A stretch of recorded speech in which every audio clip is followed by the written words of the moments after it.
Assalamualaikum warahmatullahi wabarakatuh. Perkenalkan kami dari kelompok 2 ingin mempresentasikan hasil kerja kelompok kami untuk proyek ujian akhir semester mata kuliah Kalkulus 2 semester 3 KJ 002 dengan dosen pengampu Ibu Suryani. Berikut adalah nama-nama kelompok kami. Yang pertama ada Ronald Nur Sunarto, yang kedua ada Ananda Khalila, yang ketiga ada Noval Hafiz, yang keempat ada Muhammad Farhan, yang kelima ada Faizul Ahmad, dan yang keenam ada Sheila. Untuk soal yang pertama, selesaikan persamaan diferensial berikut. Y aksen dikurang XY pangkat min 2 sama dengan 0. Langkah pertama yang harus kita lakukan yaitu mengubah Y aksen menjadi DY per DX. Kemudian menjadi DY per DX dikurang XY pangkat min 2 sama dengan 0. Lalu DY per DX sama dengan X per Y pangkat 2. Kenapa X per Y pangkat 2 bisa berubah? Dikarenakan bilangan XY pangkat min 2 dari sebelumnya dijadikan pecahan.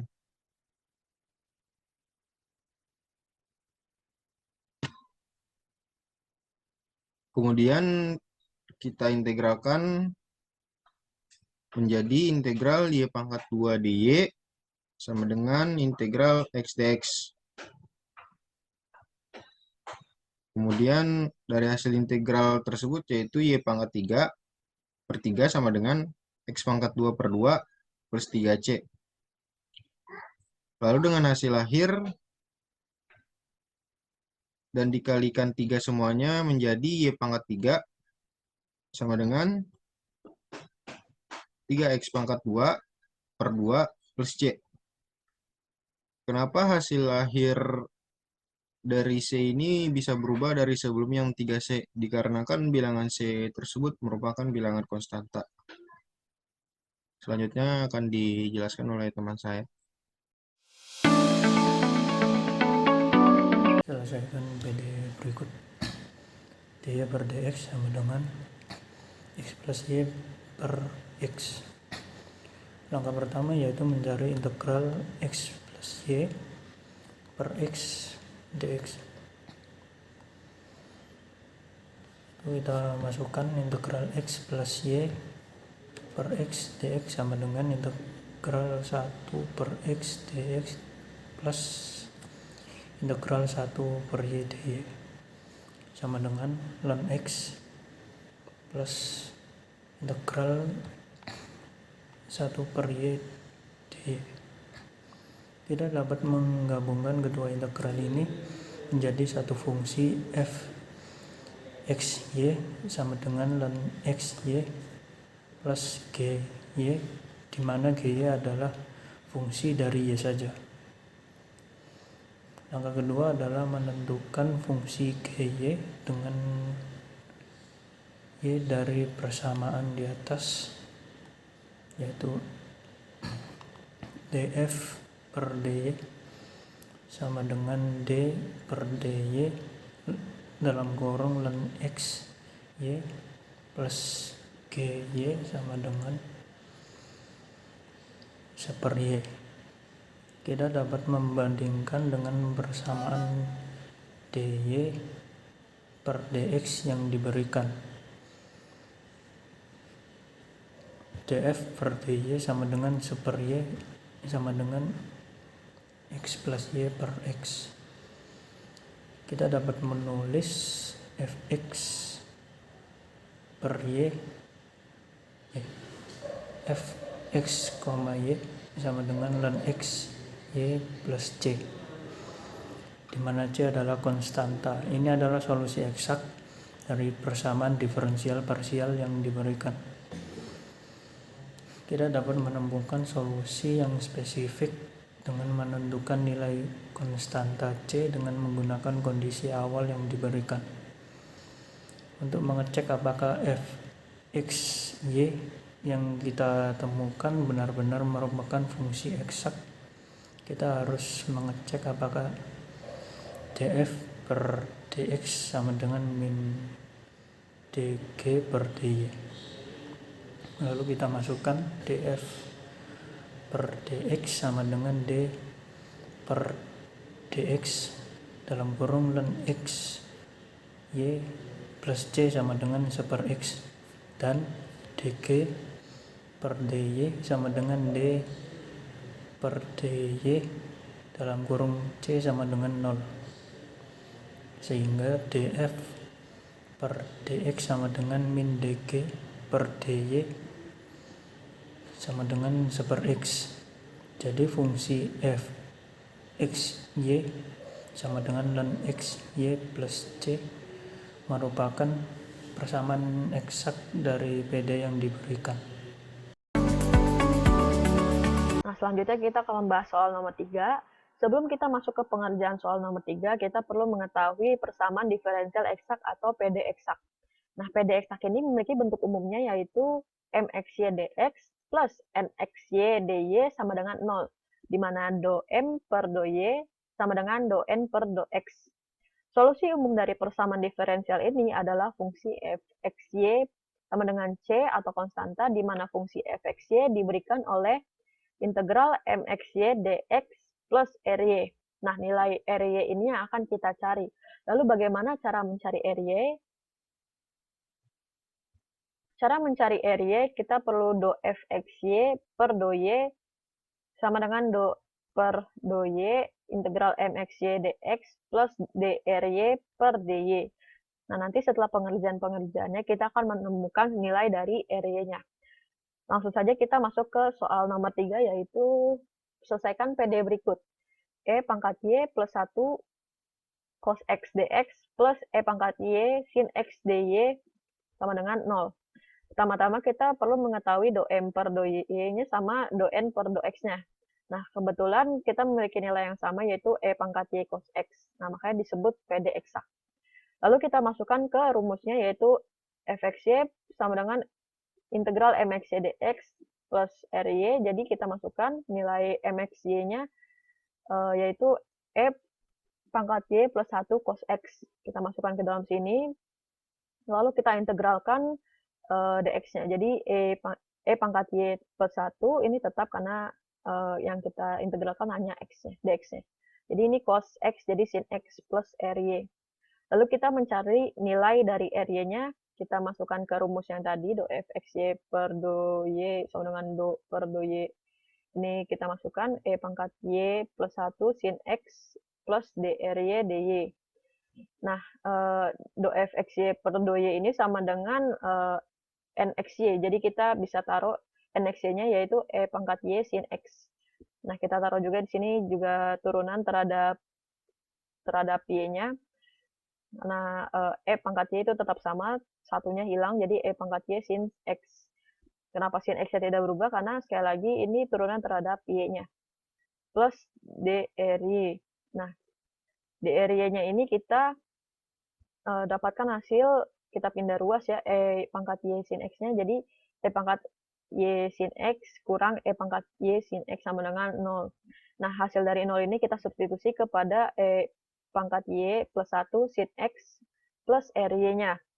Jadi kita tambah 0 sama dengan konstanta, atau bisa juga hasil akhirnya nanti E pangkat y plus 1 sin x plus c.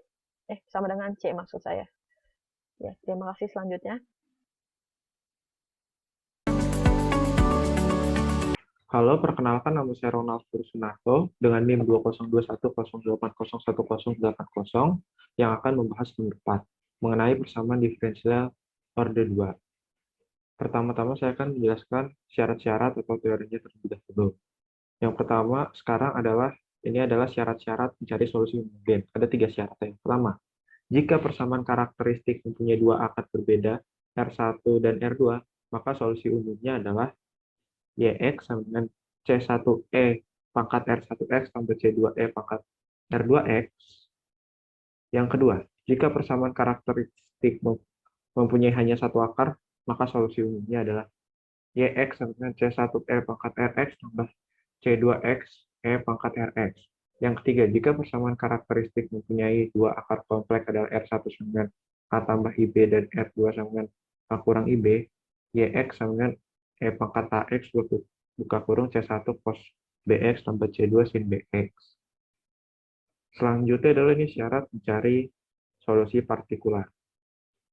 Yang pertama, jika sifatnya E pangkat Rx dan R bukan akar dari persamaan karakteristik, maka solusinya adalah AE pangkat Rx.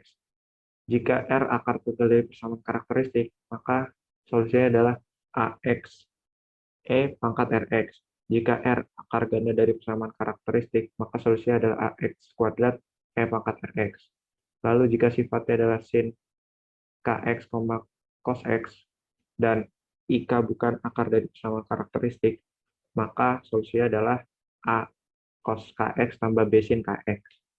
Lalu jika misalkan sifatnya adalah polinomial, yaitu AX kuadrat tambah BX tambah C, dan 0 bukan akar dari persamaan karakteristik, maka solusinya adalah AX kuadrat tambah BX tambah C. Jika 0 akar tunggal dari persamaan karakteristik, maka solusinya adalah AX pangkat 3 tambah BX kuadrat tambah CX. Jika 0 akar ganda dari persamaan karakteristik, maka solusinya adalah AX pangkat 4 tambah BX pangkat 3 tambah CX kuadrat. Langsung saja kita masuk ke pembahasan soal berikut ini. Yaitu soalnya adalah Y aksen kurang 5 Y aksen sama dengan cos 2X tambah X kuadrat tambah X kurang 3. Yang pertama, step pertama adalah mencari solusi homogen. Pertama kita ubah Y aksen kurang 5 Y aksen sama dengan 0. Jadi sama dengan 0. Lalu Y-nya ubah menjadi R dan aksen-aksennya diubah menjadi pangkat.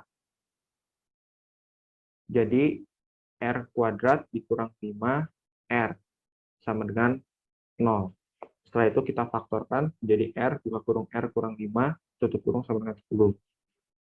Setelah itu ketemulah hasil R1 sama dengan 0 atau R2-nya sama dengan 5. Setelah itu karena dia memiliki dua akar berbeda, kita lihat dulu di belakang, maka syarat yang digunakan adalah syarat yang pertama, yaitu YX sama dengan C1 E pangkat R1X tambah C2 E pangkat R2X. Setelah itu, jadi solusi homogennya sama dengan C1 E pangkat 0X ditambah C2 E pangkat 5X. Tinggal disubstitusikan R1 dan R2-nya. Lalu solusi homogennya menjadi sama dengan C1. Kenapa hanya menjadi C1? Karena jika E pangkat 0 itu adalah hasilnya 1, ditulisnya C1 ditambah C2 E pangkat 5X. Selanjutnya, step 2, mencari solusi partikular cos 2X. Kita butuh untuk cari solusi partikular dari cos 2X. Jadi, YP1 sama dengan A cos 2X tambah B sin 2X. Karena ini adalah trigonometri, jadi kita mengikuti solusi yang A cos KX tambah B sin KX. Kenapa ini jadi 2? Karena konstantanya di sini 2. Setelah itu kita mencari turunan pertamanya, yaitu sama dengan menjadi min 2A sin 2X plus 2B cos 2X. Lalu turunan keduanya sama dengan min 4A sin 2X tambah 4B sin 2X. Setelah itu kita substitusikan ke soal kita, yaitu Y aksen kurang 5 Y aksen sama dengan cos 2X sampai sini. Kita substitusikan, jadi min 4A sin 2X tambah 4B sin 2X dikurang 5, buka kurung min 2A sin 2X tambah 2B cos 2X tutup kurung sama dengan cos 2X. Min 4A sin 2X tambah 4B sin 2X, setelah itu ini jangan lupa dikali pelangi, jadi hasilnya ditambah 10A sin 2X tambah 10B cos 2X dengan cos 2X. Setelah itu kita samakan variabel-variabel yang memiliki sin 2X dan cos 2X. Yaitu hasilnya menjadi buka kurung 10A min 4B tutup kurung sin 2X ditambah buka kurung min 4A kurang 10B tutup kurung cos 2X dengan cos 2X. Step 3, kita akan mencari nilai A dan B dari solusi partikular cos 2X. Yang pertama adalah 10A min 4B sama dengan 0. Kenapa sama dengan 0? Karena bisa dilihat di sini sin 2X-nya tidak ada pasangan disama dengan yang di bagian ruas kanannya, jadi disama dengan 0. Sedangkan yang min 4 A kurang 10B sama dengan 1. Kenapa sama dengan 1? Dikarenakan misal cos 2X sama dengan cos 2X jika dicoret sama dengan 1. Nah, setelah itu kita akan menggunakan teori eliminasi dan substitusi. Oke, jadi 10A kurang 4B sama dengan 0 dikali 4 persamaan satunya, lalu persamaan 2 min 4A kurang 10B sama dengan 1 dikali 10. Jadilah 40A kurang 16B sama dengan 10, yang bawahnya adalah persamaan 2 min 40A kurang 100B sama dengan 10. Ini gunanya kita ingin menghilangkan A-nya ya, makanya dikali 4 dan dikali 10. Setelah itu kita jumlah, jadi A-nya hilang, sisa B-nya, yaitu min 116B sama dengan 10, B sama dengan min 10 per 116, B sama dengan min 5 per 58. Setelah itu, kita akan mencari nilai A, karena B sudah ketemu. Jadi 10A kurang 4B sama dengan 10. 10A sama dengan 4B ini pindah luas dulu, habis itu 10A sama dengan 4, kita masukin B-nya, 4 dikali buka kurung min 5 per 58 tutup kurung. Setelah itu A sama dengan 4 per 10, 10-nya itu karena ini A-nya jadi bagi ya, jadi 4 per 10, dikali buka kurung min 5 per 58 tutup kurung. A sama dengan 2 per 5, yaitu karena ini bisa disederhanakan oleh bilangan 2, jadi 2 per 5, dikali buka kurung min 5 per 58, lalu ini 5-nya bisa dicoret ya, jadi sama dengan A-nya itu yang pertama adalah sama dengan min 2 per 58, lalu disederhanakan dibagi 2, jadi hasil akhirnya adalah A sama dengan min 1 per 29. Setelah itu, step 4-nya adalah kita mencari solusi partikular X kuadrat tambah X tambah 3. YP2 sama dengan buka kurung AX kuadrat tambah BX tambah C, tutup kurung X sama dengan AX pangkat 3 tambah BX kuadrat tambah CX. Nah, kenapa ini dikali X? Karena terdapat konstanta di bagian C, dan di soal juga ada konstantanya, yaitu sama dengan min 3 ya. Oke, jadi sekarang kita akan mencari turunan utamanya sama dengan 3AX. Pangkat 2 ditambah 2BX tambah C. Lalu kita mencari turunan keduanya sama dengan 6AX tambah 2B. Nah, setelah itu step 5 mencari nilai A, B, dan C, solusi partikular X kuadrat tambah X tambah C. Kita substitusikan lagi dari soal, tapi perbedaannya sama dengannya kita menggunakan X kuadrat tambah X kurang 3. Jadi 6AX tambah 2B kurang 5, buka kurung 3AX kuadrat tambah 2BX tambah C, tutup kurung, sama dengan X kuadrat tambah X tambah 3. Lalu hasilnya sama dengan 6AX tambah 2B, ini dikali ulangi lagi, min 15AX kuadrat, min 10BX, min 5C sama dengan X kuadrat tambah X tambah 3. Setelah itu kita rapihkan saja yang memiliki variabel X kuadrat, X, dan konstanta. Jadi min 15AX kuadrat ditambah buka kurung 6AX, kurang 10B tutup kurung X, dikurang, buka kurung, kurang 2B tambah 5C tutup kurung sama dengan X kuadrat tambah X tambah 3. Setelah itu kita akan mencari nilai A-nya dulu, yaitu min 15A sama dengan 1. Kenapa sama dengan 1? Karena X kuadrat tidak dicoret jadi 1, jadi setelah itu A sama dengan min 1 per 15. Setelah itu kita akan mencari nilai B dengan mensubstitusi nilai A. 6A kurang 10B sama dengan 1. Min 10B sama dengan 1 kurang 6A. Kita pindah ruas. Min 10B sama dengan 1 kurang 6, buka kurung min 1 per 15 tutup kurung. Min 10B sama dengan 1 plus 6 per 15 sama dengan, ini kita untuk penjumlahannya kita samakan penyebut, jadi per 15, jadi 15 plus 6 per 15 sama dengan 21 per 15 sama dengan 7 per 5. Min 10B sama dengan 7 per 5. Lalu B-nya sama dengan min 7 per 50. Setelah itu, sekarang kita akan mencari nilai C dengan mensubstitusi nilai B. Min 2B tambah 5C sama dengan 3. 5C sama dengan 3 plus 2B. 5C sama dengan 3 tambah 2 dikali buka kurung min 7 per 50 tutup kurung. 5C sama dengan 3 dikurang 14 per 50. 5C sama dengan 68 per 25. Ini hasil dari pengurangan 3 kurang 14 per 50. Lalu C sama dengan 68 per 125. Setelah itu, step 6 adalah kita substitusi ABC masing-masing untuk solusi partikular kita. Jadi kan tadi dari solusi partikular cos 2x kita ketemu AB, terus partikular x kuadrat tambah x kurang 3 kita ketemu ABC. Kita masukkan saja lagi A, B-nya, dan C-nya masing-masing.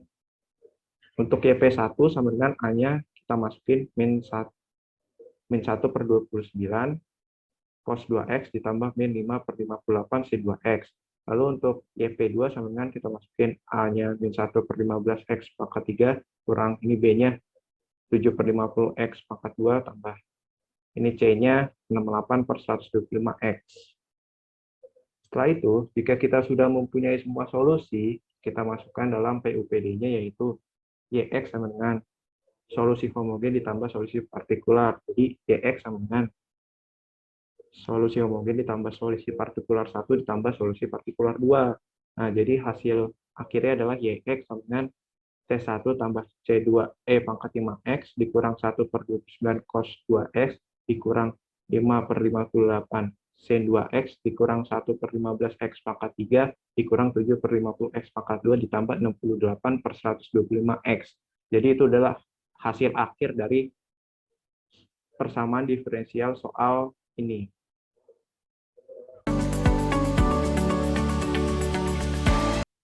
Assalamualaikum warahmatullahi wabarakatuh. Perkenalkan, nama saya Noval Hafiz Mutakin dengan NIM 2021-0801-130.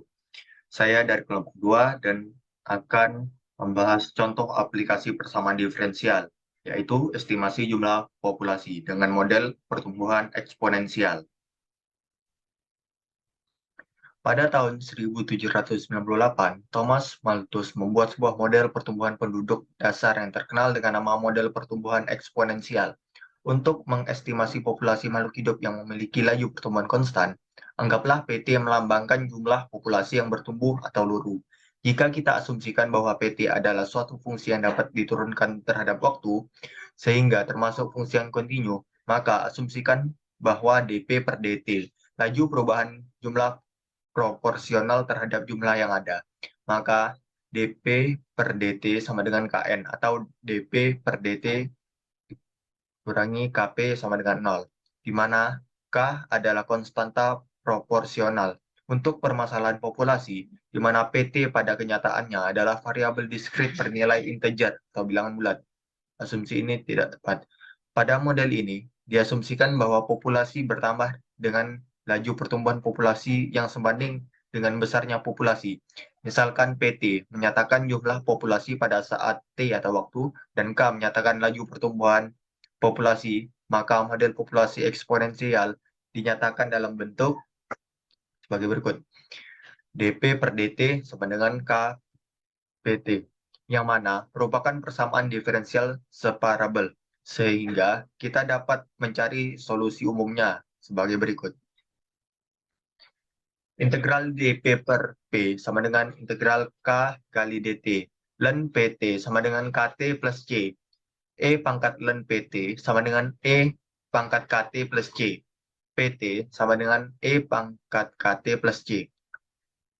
Jika diberikan kondisi awal T sama dengan 0 dan P0 sama dengan P0, maka diperoleh nilai C sama dengan ln P0. Sehingga bila nilai C disubstitusikan menghasilkan PT sama dengan E pangkat KT plus ln P0 sama dengan E pangkat KT E pangkat ln P0 sama dengan P0 E pangkat KT. Persamaan di samping merupakan bentuk solusi khusus dari model pertumbuhan eksponensial. Dari persamaan tersebut dapat dilihat jika nilai K positif, maka populasi akan meningkat secara eksponensial. Sebaliknya, jika nilai K negatif, maka populasi akan semakin punah.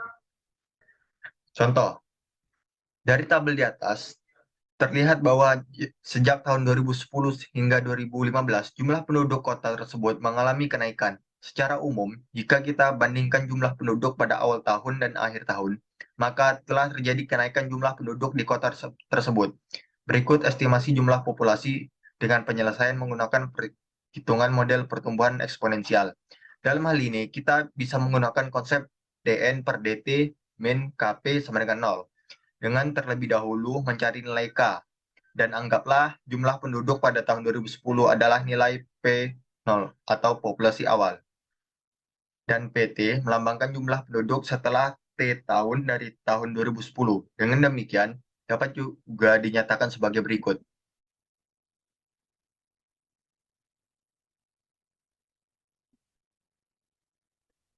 Solusi masalah pertumbuhan populasi tersebut secara eksponensial adalah persamaan PT sama dengan P0 E pangkat KT. Untuk mencari nilai K, disubstitusikan T sama dengan 1 dan P1 sama dengan 613.388 yang merupakan jumlah penduduk di tahun 2011. Sehingga diperoleh 613.388 sama dengan P0 E pangkat K. Selanjutnya disubstitusikan juga untuk nilai T sama dengan 5 sehingga diperoleh 1.531.402 sama dengan P0E pangkat 5K. Dengan menyelesaikan persamaan tersebut, maka diperoleh nilai K sama dengan 0,228735. Dengan demikian, kita dapat mengestimasi jumlah penduduk pada tiap tahun dengan jumlah penduduk pada tahun 2010 sebagai P0 ke dalam persamaan. PT sama dengan 613.388 dikali E pangkat 0,228735. Sebagai contoh, estimasi jumlah penduduk pada tahun 2020 adalah P10, yaitu P10 sama dengan 613.388 dikali E pangkat 0,228735 10 sama dengan 6.041.138.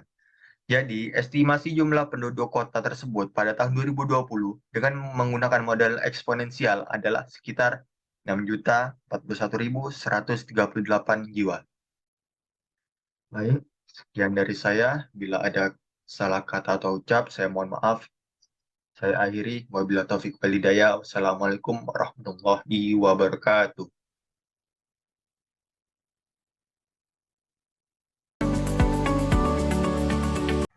Baik, saya Salah Atyami Tasya dengan NIM 202108011022 akan menjelaskan soal nomor 6 yaitu mengenai deret Maclaurin. Untuk deret Maclaurin tersendiri itu sudah ada rumusnya.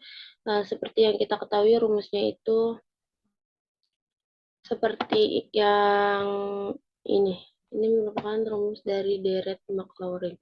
Di sini terdapat soal deret Maclaurin dari fungsi f(x) sama dengan f pangkat 2x pangkat 2 min x plus 1. Untuk cara penyelesaiannya saya masih sama menggunakan mencari turunan pertama sampai keempatnya. Untuk turunannya kita tulis lagi dulu fungsinya. Untuk turunan pertamanya saya menggunakan hasil aturan kali, yaitu yang ini kita turunkan dulu hasil 4x min 1, maka masukkan, kita pindahkan ke depan saja yang di dalam kurungnya ini, maka hasil dari yang turunan pertamanya.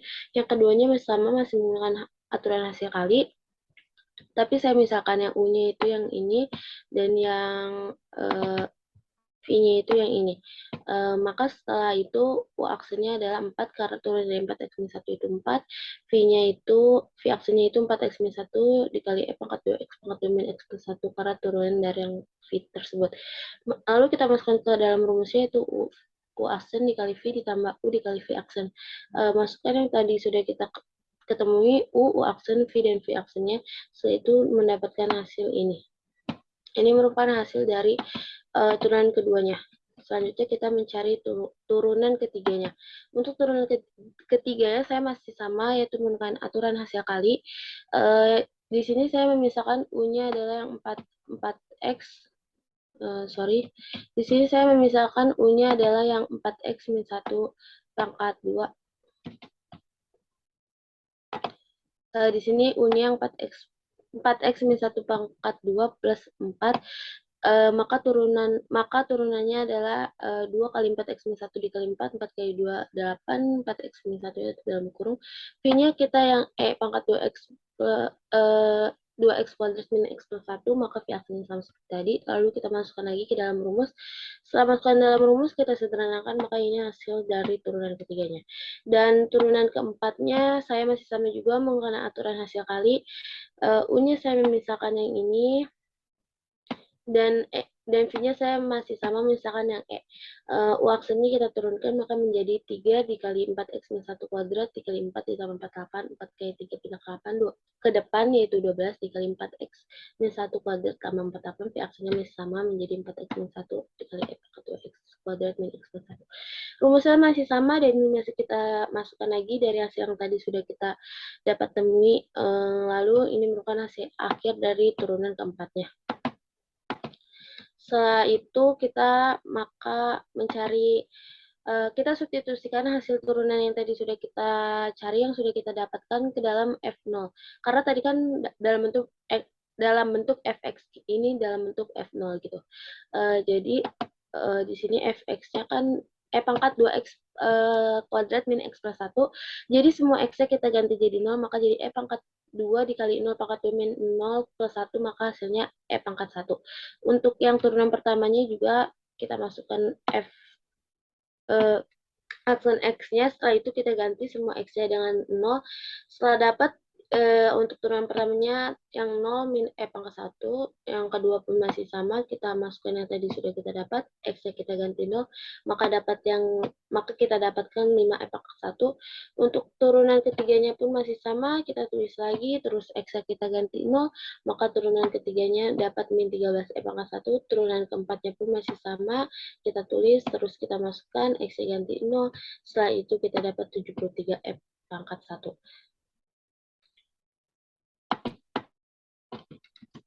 Setelah kita dapat, setelah kita substitusikan semua fx ke dalam f0 dari fungsi turunan pertama sampai turunan keempat, baru kita dapat memasukkan ke dalam rumus deret Maclaurin. Untuk memasukkan ke dalam rumus deret Maclaurin, karena rumus deret Maclaurin itu ini merupakan rumus deret Maclaurin. Untuk f0-nya tadi E1, untuk f aksen 0 per 1 faktorial x-nya itu min pangkat 1 per 1 faktorial x ditambah turunan kedua nolnya 5 pangkat 1 per 2 faktorial x kuadrat ditambah turunan yang ketiganya min 13 pangkat 1 per 3 faktorial dikali x pangkat 3 ditambah yang ke F40-nya 73 pangkat 1 per 4 faktorial X pangkat 4. Lalu kita sederhanakan, saya menggunakan pangkat 1 kita keluarkan, karena di sini semuanya ada pangkat 1-nya, jadi pangkat 1 dalam kurung 1 min X, yang ini jadi 1 min X, yang ini jadi plus 5 per 2 faktorial X kuadrat, yang ketiga menjadi min 13 per 3 faktorial X kuadrat, yang keempat menjadi plus 73 per 4 faktorial X pangkat 4. Setelah itu kita faktorialnya kita hitung menjadi pangkat 1 dalam kurung 1 dikurangi X tambah 2 faktorial, 2 kali 1 yaitu 2, jadi 5 per 2 X kuadrat. 3 faktorial itu 3 kali 2 kali 1 jadi 6, jadi min 13 per 6 X pangkat 3 ditambah 4 faktorial 4 kali 3 kali 2 kali 1 yaitu 24, jadi ditambah 73 per 24 X pangkat 4. Jadi deret Maclaurin dari fungsi fx pangkat 2x kuadrat min x plus 1 adalah pangkat 1 dalam kurung 1 min x tambah 5 per 2x kuadrat min 13 per 6 x pangkat 3 ditambah 73 per 24 x pangkat 4 tambah titik-titik. Seterusnya. Ini merupakan hasil akhir dari yang sudah saya kerjakan dari soal nomor 6. Dari saya cukup sekian. Terima kasih untuk semua dan terima kasih untuk Ibu yang sudah menonton. Mohon maaf apabila kita masih banyak kesalahan dalam penyampaian. Semoga dapat dimengerti dan dimaafkan. Sekali lagi terima kasih, kurang lebihnya mohon dimaafkan. Wassalamualaikum warahmatullahi wabarakatuh.